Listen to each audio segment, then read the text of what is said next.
Away from Parliament, let's turn our focus now to the challenges faced by teachers in rural areas. Despite their crucial role in shaping the future of the nation, many educators are reluctant to accept postings to these remote locations due to significant hardships. Our correspondent Akosio Chirin has more on this pressing issue and the calls from stakeholders in the education sector for incentives for educators.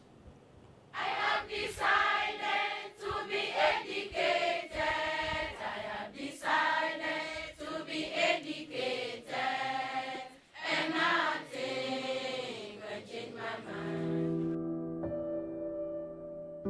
In many parts of the world, teachers in rural areas face significant challenges that greatly impact the quality of teaching and learning. This issue is particularly pronounced in Ghana, with many educators reluctant to accept postings to these remote locations. One of the primary challenges facing teachers in rural areas is the lack of adequate infrastructure. Many rural schools operate in dilapidated buildings with insufficient classroom space, poor lighting, and a lack of basic facilities such as desks and chairs. Teachers in these areas share stories of the most daring challenges. We are still using the book knowledge. We are still writing on the board because it's the materials that the children will handle.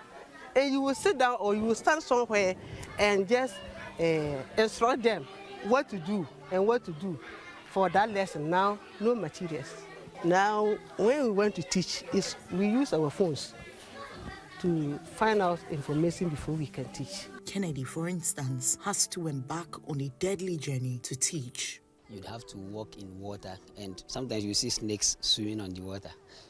And you don't have a choice, because when you tell your supervisors that, oh, because of the level of the water, you need to take some days off, they tell you you can wear Wellington boots, and so you just have to go to school. So sometimes you see snakes staring at you, but you don't have a choice. You just have to go to school, else you lose your job. So when we're posted, my mates will be like, after going to school and ending a first class, look at where you are teaching, look at where a second class lowest teacher is teaching.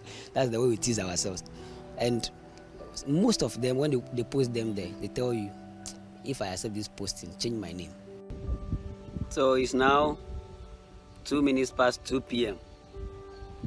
I left school at exactly 7 minutes past 1, and I'm now getting to the bridge connecting my school, the community where I teach, to the community where I live. And that's the time difference alone should tell you the distance I walk on a daily basis to and from school.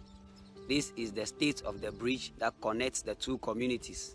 Education think tank Africa Education Watch states that their data reveals these challenges contribute to poor performance in these areas. If you look at the national standard test that we are doing, the very fact that almost 50% of children are not attaining the minimum standards in reading and numeracy and then literacy.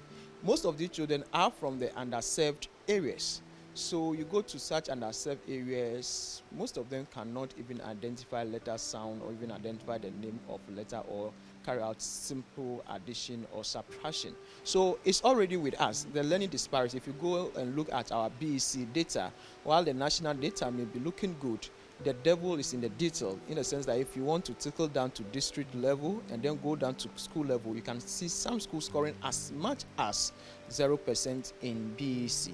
And then we have schools that on the national standard test scoring as low as 0% also, with no student attaining minimum level in literacy and numeracy. So there are a number of schools in underserved areas, and clearly that's a testimony that we are not creating equity in our education system, not only in access, but also in terms of learning outcome. Despite standing agreements for teachers in Ghana to receive incentives, these have not been implemented. Former President and flag bearer of the NDC, John Mahama, has promised to provide teachers in rural areas with an incentive of 20% of their salary if he is elected president on December 7, 2024. And so it makes it even more difficult if they have to pay transport to and from work.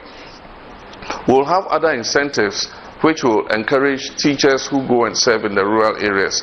And when I spoke with the teachers' unions, we agreed that finally we'll do the mapping out of which schools are considered rural schools, and teachers who agree to serve in those schools will get a 20% allowance of basic salary. But is this move feasible? Over the years, there have been lack of fidelity in implementation. But as to whether it can be done, indeed, it can be done, because if you have about 75,000 teachers in such areas, those underserved areas, and you want to take an average base grant for teachers, the president or Mahama would have been needing about 3 million a month to be able to carry that. So I don't see that as something that is far-fetched or something that cannot be done. It's attainable.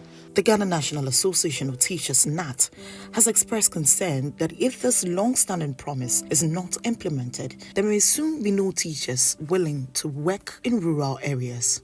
Those who want to go to the teaching profession, let them go there as a calling.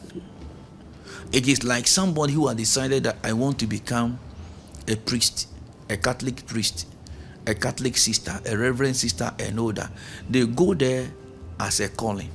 When we get to a stage where people go into what they do into a calling, as a calling rather, with the motivation so strong, what is going to happen is that we are being intentional about what we want, and the intended outcomes will be very, very good. The most, we will not say difficult, or statement that will always come,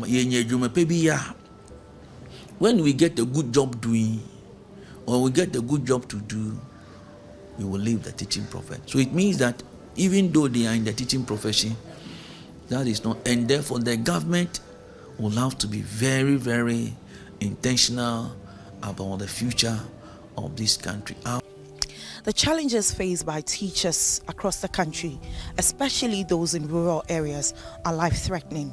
For some of them, they wouldn't have accepted postings at all to these areas. Now, what they want is a government that would stay true to its words, that is provide them with the incentives that they need to encourage them to undertake their teaching activities.